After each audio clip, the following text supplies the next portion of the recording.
So essentially, this is a beginner's guide of how to use Python featuring NYC Open Data. The aim of this presentation is to walk you through my project, and my physical project is located on my GitHub account. So these slides are just providing you all with the background, context, and the inspiration of this project. But once we're finished with these slides, we'll be transferring over and we'll be viewing some code on my GitHub account. And this presentation, these opinions, these anything else are just mine alone and are not the views of my employer. Okay? I put this in the Eventbrite page, but this is not a workshop, and we won't be live coding. I did receive a few questions about installing things. Will we be doing some interactive workflows? And the answer is no. I have a project that I've produced. It's all baked that we will be viewing on my GitHub account.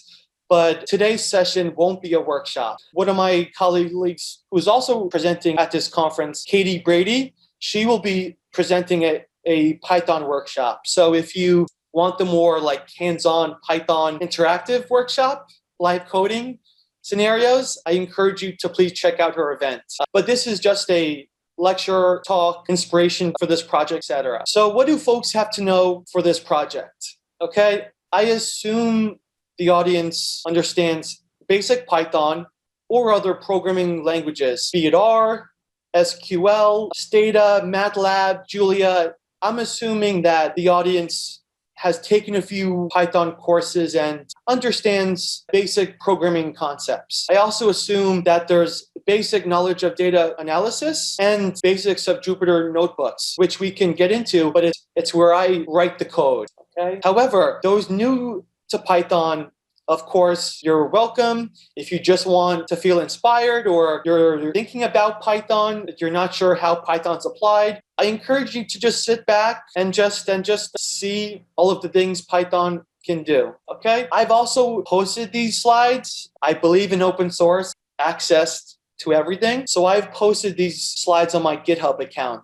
This presentation has four main aspects. I'll touch upon the background and the context of this project, what inspired me, why did I produce this project, and how is it useful. I will then discuss the project. What is this beginner guide? How do we add more color to that? I will also be providing advice to beginners with Python. I know that unfortunately there's, I think, just a few slides about this topic, but I wish I could talk for hours about a roadmap of advice that I wish somebody told me when I was first programming. So yes. And then at the end of this, we will preview the project on my GitHub account. So if just reiterating, this is not this project or my project, the project is on my GitHub account. So I did have a question before about, will we see the project here? And the answer is no, the project is on my GitHub. This talk just provides a bit more context about it. So we're going to start out with the background and the context of this project. I created this beginner series because one can learn Python at university or college. One can learn Python at the workplace or through coworkers, and one can self-study, probably the method that I prefer. So one can learn Python at various contexts. One can learn basic print statements and expressions, data types, strings, integers, floats, booleans, etc. One can learn functions, methods, and one can learn loops, if-else statements, etc. But there seems to be a disconnect between learning and applying Python for your own projects. And I can speak for myself. I felt this way, but speaking with colleagues and classmates, the Python courses out there, they really didn't focus on applying those skills. I know I took a quick course on Coursera, and the first few weeks were extracting elements from a list. And although that's very useful, there's sometimes friction to beginners of seeing how this beautiful language is applied. And then this is how I started out. I provided an example beforehand, but I took numerous courses online. My favorite platform is Coursera, but I took Python and basic programming courses on edX, on Udemy, Udacity, and various other platforms. I attended tech meetups. New York City has a lot of great organizations doing their best. I met a lot of great people, and I also bought a few books. I'm not sure if everybody's familiar with the O'Reilly books that have animals on them. They're pretty famous in the tech world. However, with those bullet points and others as well, I was unclear about how to apply Python to actual projects. And I can't help but think maybe it was me. Maybe it was how I was learning. I'm not a proficient learner.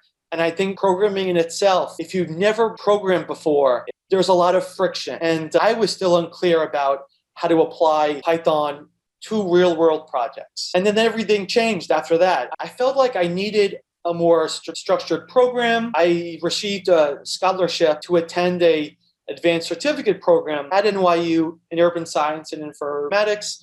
I think I have a few classmates here, by the way, which is awesome. And that's when I enrolled in Professor Federica Bianco's Principles of Urban Informatics class. We all PUI, and it was life-changing for me. It really affected everything after that. Professor Bianco is a big inspiration to me, probably one of my biggest mentors. Some of those people that you can look back at specific events and say, this person changed the whole trajectory of my career. I think it was her. It was a huge inspiration on me. So what did she teach and what did she provide in the PY class? She provided hands-on exercises. So typically we would discuss a concept and then the exercises and the homeworks would be directly correlated with those lectures. We would discuss a typical data analysis workflow.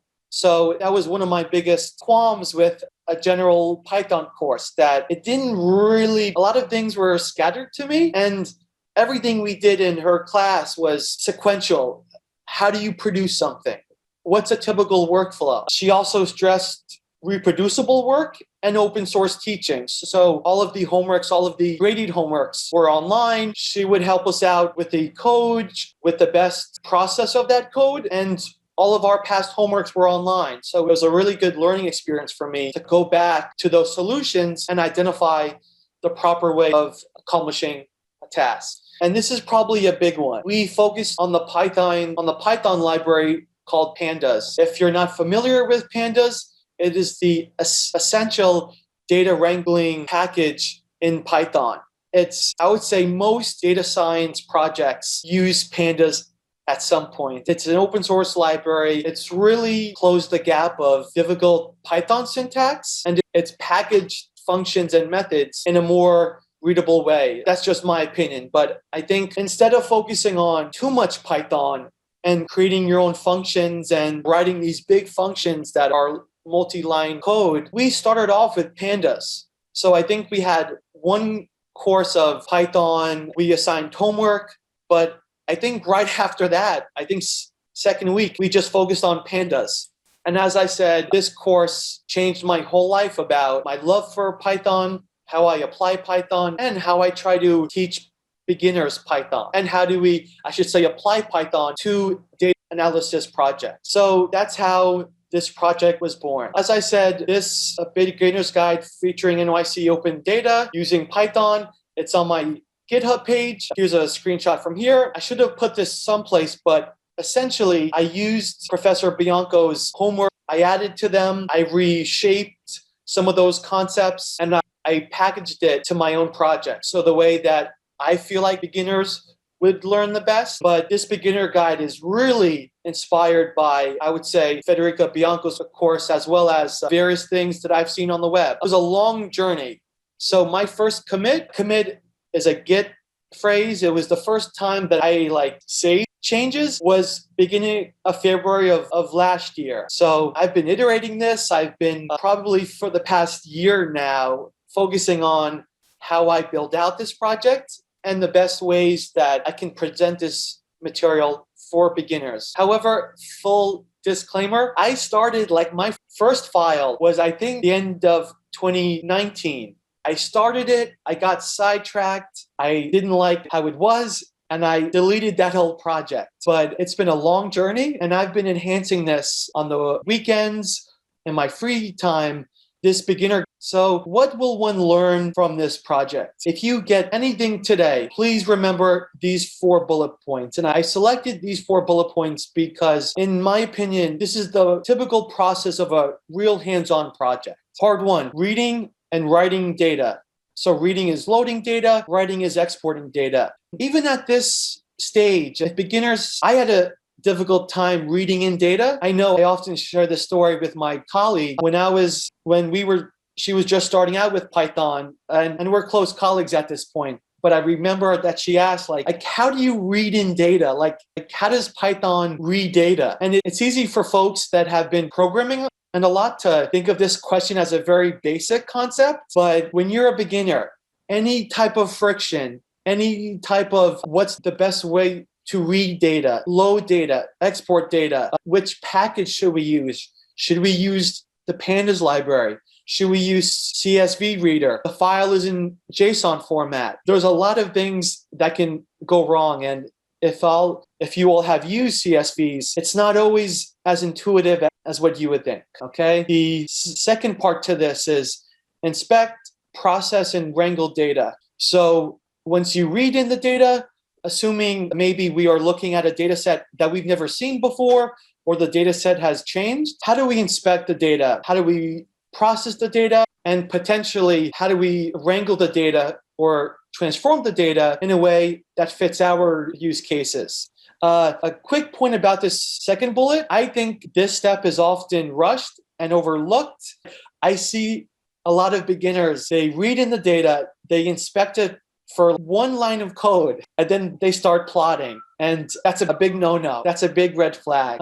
One of my favorite aspects about Python for this work is learning about new data sets, learning about the shape of the data set, learning about questions to answer that I didn't even know I had to ask. And we can get to all of these in the GitHub project. But this second bullet point is essential, and I think this is where beginners rush the process. So let's say that we've read in the data, we've inspected it, we have good data types, floats are floats, integers are integers, we have converted strings that appear to be integers, we've converted them to integers. What's after that? Part 3 is creating data visualizations. I see this step as conveying insights, conveying thoughts, conveying the data to outside stakeholders, to colleagues, to people that really just want to gather insights from this work. What should folks know about your project? What type of insights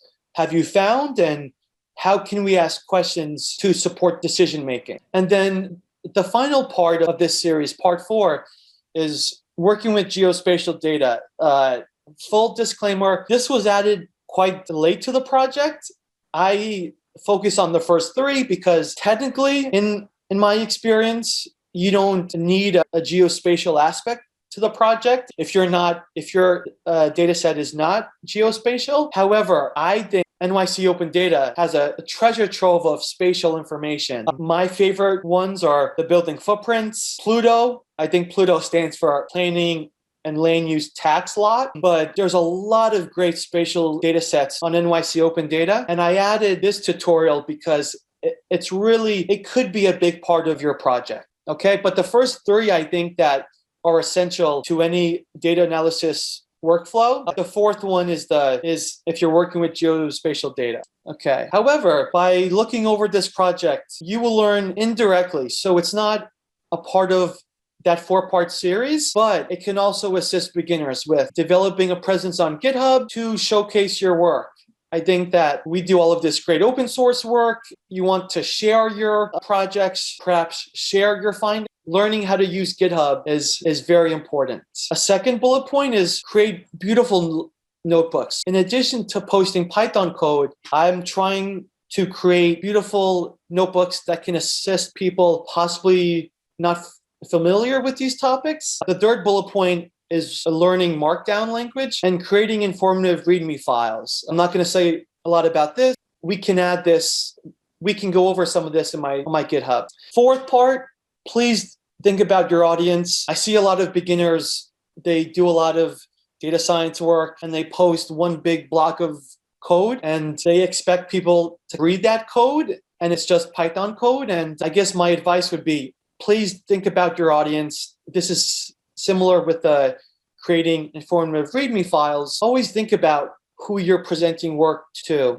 And I think the final bullet point is, we touched upon this earlier, but focusing on reproducible work and open source work. I know that contributing to open source projects and speaking about reproducibility has enhanced my skills immensely and my colleagues' skills. I think, just my opinion, your work enhances if you think about, how does a colleague reproduce your work? How does a stranger reproduce your work? How do you think about package management? How do you think about Python versions? It is really important, and I think contributing to open source projects is a really great thing, and sharing some of your own insights. So what does one need for this project? Obviously Python. All of this work is coded in Python 3. You also need a Jupyter notebook. This is where we write the Python code. I'm accessing notebooks through Anaconda, which is a real awesome data science package platform that you can access Jupyter notebooks through Anaconda. I have some colleagues that just installed Jupyter notebooks without Anaconda, but personally, I advise folks install Anaconda, and that's how we access notebooks. As I said from the beginning, you should have, or the audience should have, beginner level proficiency with Python. If not Python, possibly R, SQL, but this is really not a basic Python project. This assumes that you've taken a few Python courses and the user is familiar with packages such as pandas, NumPy, and plotting libraries such as Matplotlib and Seaborn, okay? And because this is an applied project, so we're using Python as a tool for our own data analysis needs, I think maybe basic knowledge of descriptive statistics, summary statistics really helps with understanding this. Tom wanted to know about the watermark and can explain what's the purpose of the watermark in terms of adding to your Jupyter notebook. We can go through that on my GitHub account, but since we're here, it's about, so Watermark is a package that I found online that prints out your library's versions. So why is that a big deal? You might execute code, or you might have code that you received from your colleague, but you have different Python versions, or you have different Seaborn versions. So I think really going back to that whole reproducibility concept of really printing out, these are the versions, providing your audience more information about your ecosystem, your library's versions, etc. I can go into that. I know that I can share my screen once we're inside the project, but does that answer the question? Yeah, I think so. That's good. Another question that was posed was regarding free online sources to teach Python and other programming languages. Two of the ones that were posted by Anne were EDX and Coursera. Are there any other free resources that you would recommend? Yeah, I would say besides this project. Yeah, that's a great question. So I don't get paid for any of these courses. I'm not sponsored by anything. I tend to like Coursera's courses. I think when I was first starting out, one of my favorite Python courses was a course taught by the University of Michigan on Coursera that was really valuable with basic programming concepts. I forget what that course was called, but actually I think I loved the course so much, I shared it with my mom and I had her look at it because I was so interested and I was so ecstatic about that course. But I would say that I like Coursera courses. I know that if you want a certificate, it's a paid subscription, but I believe you can audit just about anything for free on Coursera. I think that's a great question. It's difficult to answer depending on people's skill set. I think that checking out EDX, checking out YouTube or some of those other online streaming platforms, soak yourself with programming concepts. I will never be against taking Python courses. I think the more Python, the better. However, eventually, I would start to seek out courses that actually apply some of those skill sets and not just have coursework in one-off exercises. I hope that answers, and I have a few Python books. As I said, I've been programming for the past 4 years now. I just bought a a basic Python book the other day because the field changes, there's new methods, there's new functions, and there's more proper ways of writing Python code. So it's really like a lifelong journey. But I would start out with Coursera and edX and other platforms. A quick point about this data set, and we can get into it while I'm analyzing the project, but the buildings footprints file, for some reason, I think the agency versions this data set, so it's a broken link. So the building footprints data set is probably outdated. For some reason, the agency versions it probably like weekly. And I think I probably have a previous version. So that's a quick point. If you're trying to follow along with the building footprints data set, the link could be outdated, okay? But let's continue. Yeah, advice to beginners. Before we go to the project on GitHub and we look at these questions hands-on, look at code, look at files, etc. These are my advice for beginners. So if I had to go back in time and look at what I wish somebody told me when I was first programming, I would probably start with these bullet points. We already talked about Anaconda and writing code in a Jupyter notebook. I haven't really explained these tools too much, but Jupyter Notebooks is where we execute the code. And then Anaconda is really just a system that stores package versions, and that's how I access notebooks, okay? I would say, I think I alluded to this earlier, I will never be against suggesting Python courses, but I think if your goal is to analyze data in a data analysis or a data science way, learning Python for a web app is probably, there's a big disconnect there. I think starting with the library pandas is very useful. It's really opened up this whole field with having Python more accessible, having folks not in the computer science field really get their hands on Python. I would suggest starting or finding a course that offers pandas. I think third, reviewing other people's code. I think that I mentioned YouTube or online courses, but I think there's a very popular data science website called Kaggle, and I've spent hours just reviewing other people's code. How do they perform a data science project? How does their code look? Is there ways that I can implement like a quicker, a more efficient way of something based off of inspiration from them? I think that in addition to writing code, looking at other people's code and even giving suggestions to other people is very valuable. This is similar to that third point, is learn to enjoy. I know that debugging is not always fun, and I think especially for beginners, as I said before, there's a lot of friction in those first few weeks, in those first months, in that first year. Debugging is not always fun, but I think understanding that everybody goes through it and it's a part of the process, and flipping debugging on its head and being excited. I don't want to say being excited where there's an error or when you have to debug, but learning to really appreciate some of your errors and learning to enjoy coding. Finally, once you feel confident, I know that's a big word, but once you feel confident that you have these things installed, you've taken an online Python course, might have reviewed other people's code, you've watched a lot of videos and bought some books, start to produce your own projects. And this bullet point is a big one. You can really take all of the online courses you want. You can obtain certificates. You can post pictures about those certificates. There are things that come up in your Python journey that you can't prepare for. Different versions of packages, different ecosystems, different anything. There's a lot of things that are not so simple as taking an online course, and I have learned a whole lot just by debugging errors from producing my own projects, okay?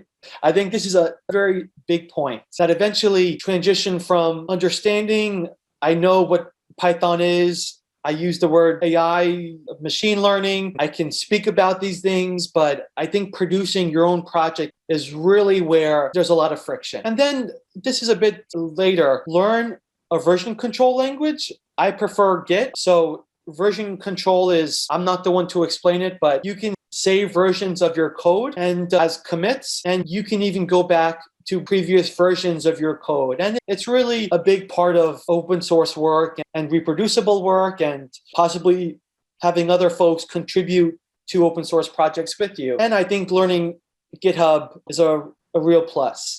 Okay, thank you all for staying with me this far. I think that's it for this project. That's how I came to be, some of my journey, the best practices and advice I have for beginners. Let's go view some. How about that? As I said, my project is located on my GitHub account. You can save a picture of this. So github.com/MeBauer/data analysis using Python. I skipped a few syntax in there, and then additional links that I would just open up in my browser. Like any programming debacle, I'm using Chrome. So I've created one example, an interactive example for you all, and it's run on my binder. So if you can all click on that or we can go through it, okay? And we can go through it on my GitHub, okay? And then the final bullet point is inspecting some of these notebooks as static web pages. All of these things will make more sense as we view the project, but just to reiterate, the first GitHub link is where the project is. The two additional links, the first one is the interactive example, and the second bullet point, view data inspection and wrangling notebook. You can view it as a static web page. Okay, should we stop there? Should I get folks on GitHub? Is everybody? I think Chidi, I can stop here and let people. I know that's a pretty quick process. Yeah, I just wanted to add, Mark, thanks. In terms of my binder, and someone in the chat mentioned Google Colab, a lot of times when you're getting started out, maybe you haven't installed Python yet, or maybe you're at a conference like this, and you don't have this set up, then those are always good web options to get started with Python with a web interface. So I highly recommend those as well. Yeah, that's a great point. Yeah, okay. So looks like we'll post the links as well in the chat, because I think someone requested the link for the My Binder. Okay. So I can show it to you if you want. So yeah, should we pause, Chidi, or should we, I could, maybe 30 seconds just to take a deep breath, to get some water. Geez, it's been an hour already. Thank you all for staying with me today. And you all can see this GitHub page, right? So I think I want to make one more quick point. We won't be live coding in this session, but I'll describe some of these files for you. And as somebody said, I'll introduce you to my binder and NB Viewer, which is a way where we can view some of these notebooks on static web pages. This is where my project's located. You can start this project here. This is called GitHub. I touched upon what GitHub is, but it's a place where people can host code. There's a lot of open source code on here, and this is where I host projects. Let's go back. You can start this project there. Let me just take you through this. Hey, Mark, Tom brought up the issue with your file. There may be some installation or dependency issues. And as you said, we're not doing, this is not a live coding workshop, but could you make a kind of a general comment? I know you use Anaconda. And could you make a general comment about using Anaconda and downloading packages and kind of dependency issues that the audience may want to be aware of when they're starting out? That's a really great point. And it's something that, a point that sometimes you don't even know is there until it creeps up on you. So for this lecture and for this project, I post all of my versions for these packages. So I think it would be helpful just to go through one thing. Let's view the part 3 file, plotting and data visualizations in Python. We will click additionally, you can view this notebook as a static web page here. Okay, sorry about this. And then I always think it's best practice if you use the Watermark package and you print out packages. I think it's helpful for your audience, but it's also helpful for your own self, because you might pass files of your colleagues, coworkers, and you might execute something and something breaks and you're trying to find out, I have Panis installed, or I have GeoPanis installed, which is a geospatial library. Why are things breaking? And I think being really cognizant of the installation process, I think installing packages is a bit outside of this scope. I install packages from the Python repository, or I also install packages from the Anaconda platform. So I know for some beginners, that's not that intuitive, but I think installing packages is a great topic. I think it's a bit outside of this scope. What do you say? How does that sound? Yeah, that sounds great, Mark. We don't want to get too into the weeds because we have a lot of awesome, stuff ahead, but just wanted a general comment. So thank you for that. For sure, yeah. I think, and we also had a quick point about my binder. The great thing about this binder project is that it saves all of those versions for you. So I've created a dependency file. It's called .yml file. And I'm not going to go into what is binder, what is the binder project. But if folks can open this up, so it says you can run an interactive example on my binder, blah, blah, blah, blah, blah. No installation is required. If you just click on this, sorry about that, I provided an example for folks that they can execute all of this code from your web browser. So let me just have a quick point about we can run all, and I think all of these things should be executed. But I think then again, this is just talking about versions and executing things. Okay, let me go back to the project. So as I said, this project really contains 4 different parts, and these sections include reading and writing files, data inspection, cleaning and wrangling. The third, plotting and data viz. And then the fourth one deals with geospatial data. And if you click on one of these links, it takes you here. So I describe this project. I provide you a link to this file, okay? And I also provide you let me go back. Sorry about that. What happened, okay? And then I also provide you a static web page of this notebook. Okay, so let me go through it.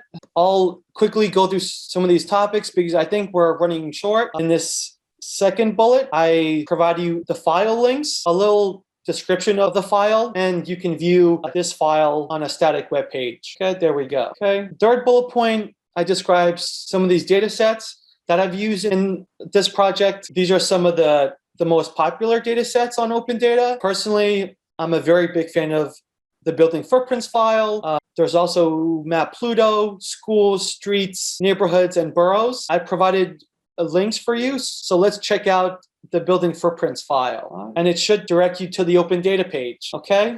Again, bullet point 4, these are some of the open source applications that I've used in this project. Anaconda, we've already touched upon that. That's how I access Jupyter notebooks, and I manage package versions, install packages. I use Jupyter notebooks up here. I use NB Viewer for static web page views of those notebooks, and then Binder. So providing a reproducible interactive notebook. Okay. And these are just some additional resources. I provided links for the NYC Open Data page. And then these are some of my other projects are concluded in my Open Data Python stack. This teaches you how to use Socrates API. It's okay if you don't know what that is, but it's how you efficiently query data from the Open Data platform. And then this link, analyzing 311 street flooding complaints, is just a hands-on project. I can be reached at these 3 links: Twitter, LinkedIn, GitHub. Okay,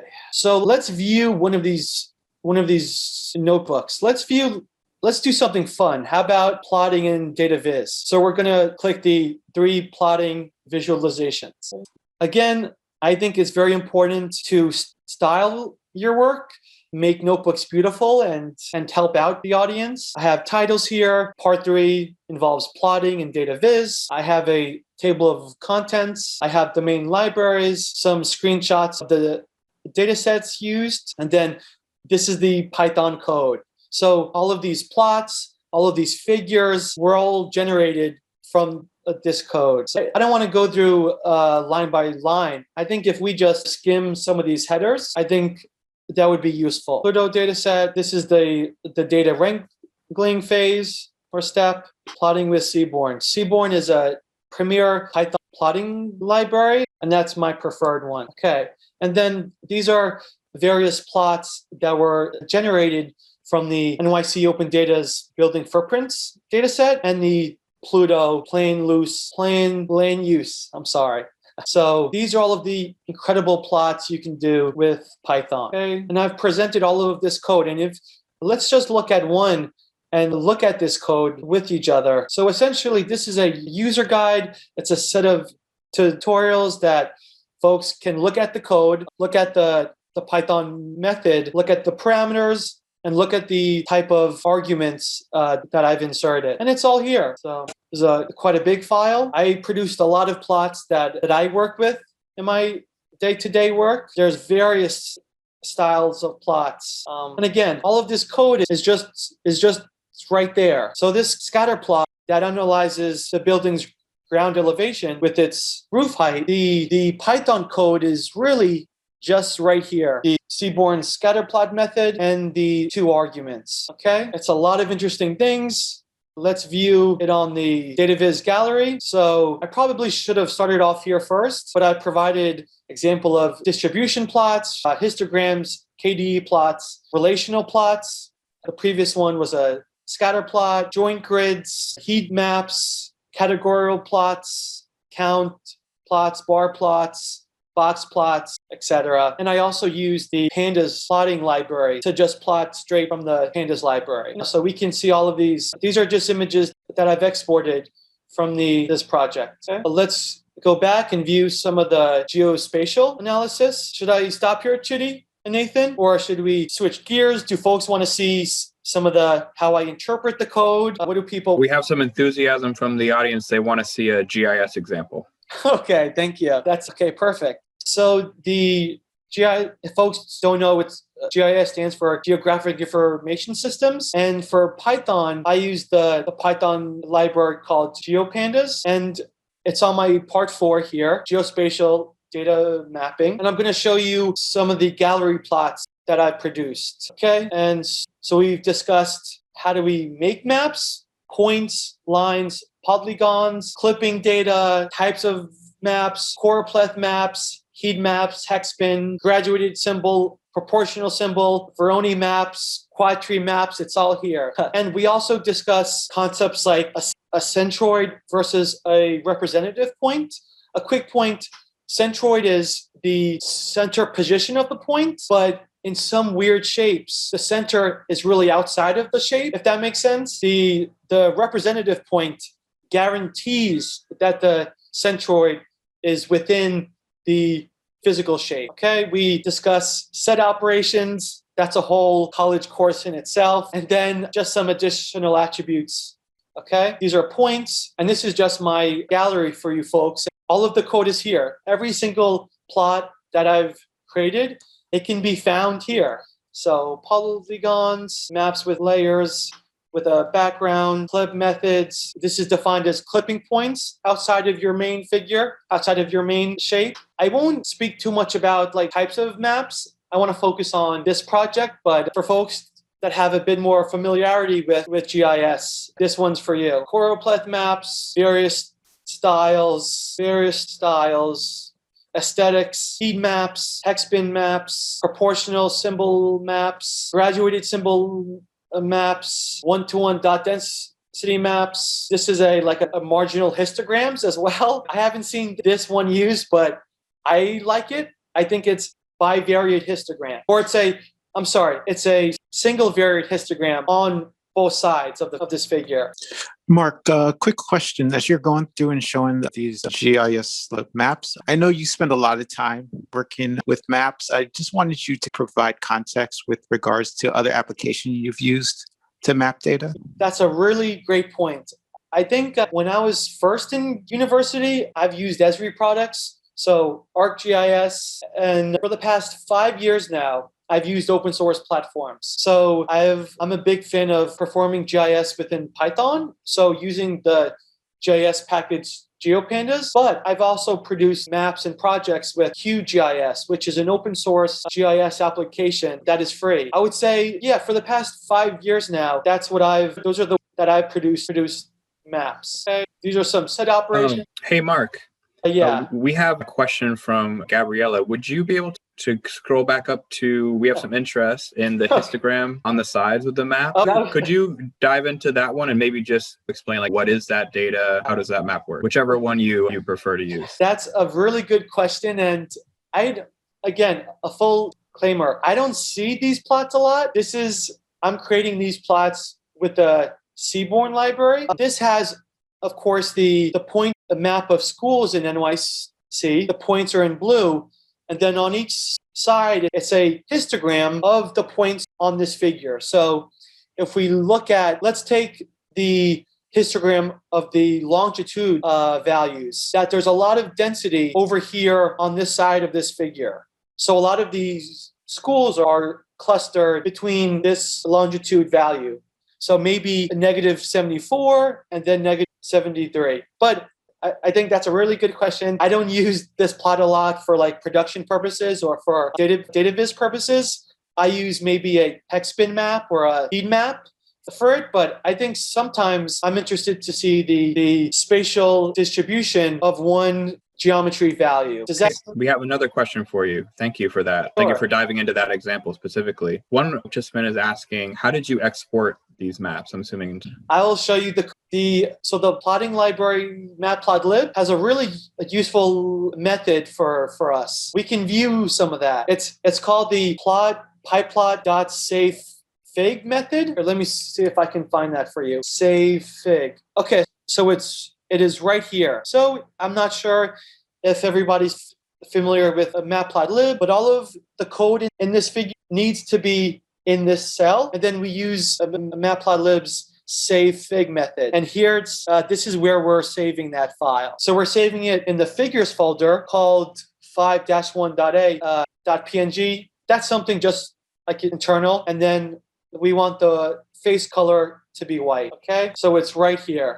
Saving figure. Thank you so much, Mark. We have another great question. So this question is about producing these plots with other libraries. So someone is asking, can you use these geospatial plots with Plotly and dashboards for more interactivity? I believe you can. I'm familiar with Plotly. I tend to perform a lot of static plots, static figure, and Plotly is, I guess, library that is really good with interactive plotting capabilities. You can, but I'm hesitant to say, Nathan, because I'm not an expert with Plotly. A lot of this work is just static PNG files. Yeah, thank you so much, Mark. And I do know that Chidi just posted a link to plotly.com Python maps, and I would encourage also, we'll post another link. There's a library called Plotly Express that we've used sometimes at our agency, which also has a built-in interaction with Dash to create dashboard, which is also really cool. Yeah, and that's a great point. Keep on learning. There's a lot of great things in the Python ecosystem. And you can access these files. I would say start on this page, read through this project. Apologies, this presentation was a bit quick and a bit fast, but please click on all of these things. If you're interested, read more about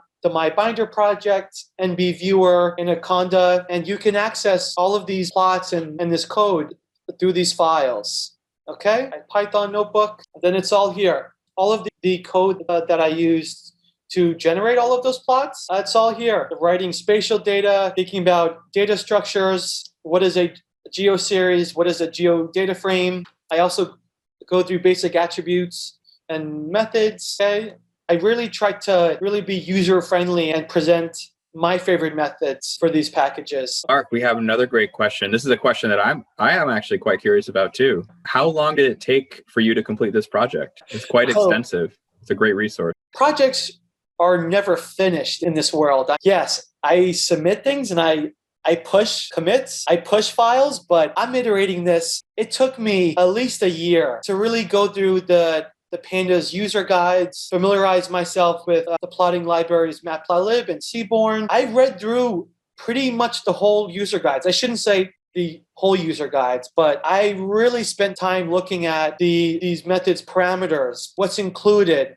And I think that it took a while. As you saw, the first commit was in February. So last year. Let's see this. Anyways, I don't want to. Yeah, it took me about an hour. And I think to pivot from that question or to provide more clarity, when I was performing my own projects, I was tired of going back to old files and researching Stack Overflow questions. And I produced a beautiful plot, but I forgot the code. So with this project, if nobody uses this, well, at least I will use this and I can go back to all of my plots, all of those visualizations. How do I read in files? I typically read in files as a CSV, but the more that you work with data, it could come in JSON, it could come in shapefile, it could come in very weird formats. It could come with header data, metadata. And if nobody else use this, well, at least I would use this for myself.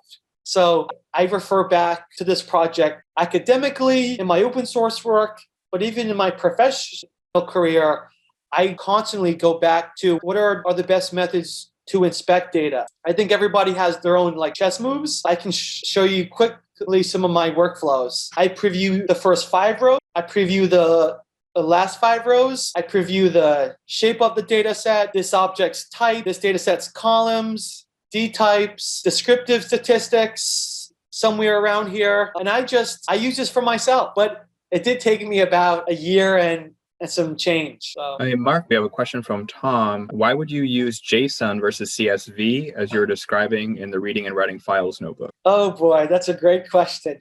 Oh boy, I could probably spend an hour on it.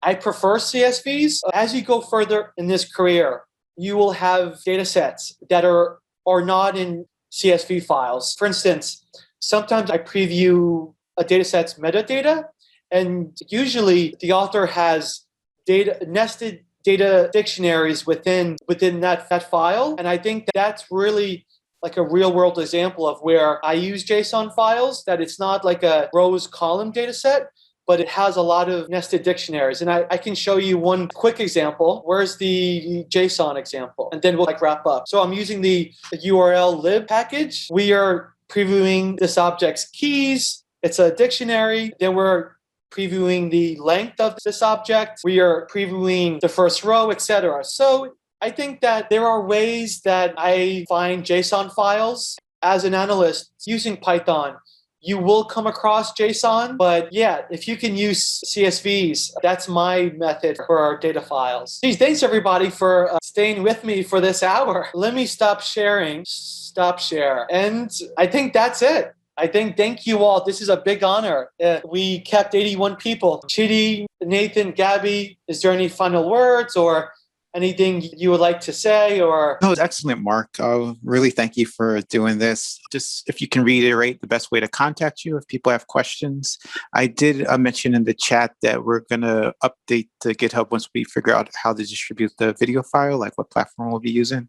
But if you could just reiterate how best to contact you. That'd be great. Yeah, sure. On my GitHub profile on this project, on the bottom, I'm on Twitter, I'm on LinkedIn. Yeah, but I would probably prefer LinkedIn, Twitter. Yeah, either one of those would be fine. And please reach out, say hello. If this project helped you getting started, please send me a quick note because I'll do more of these projects. But go to my GitHub and it's all there. Thank you so much, everyone. And thank you, Mark. It's been a wonderful presentation. And I hope everyone has a great day. Thanks, you as well. Thank you.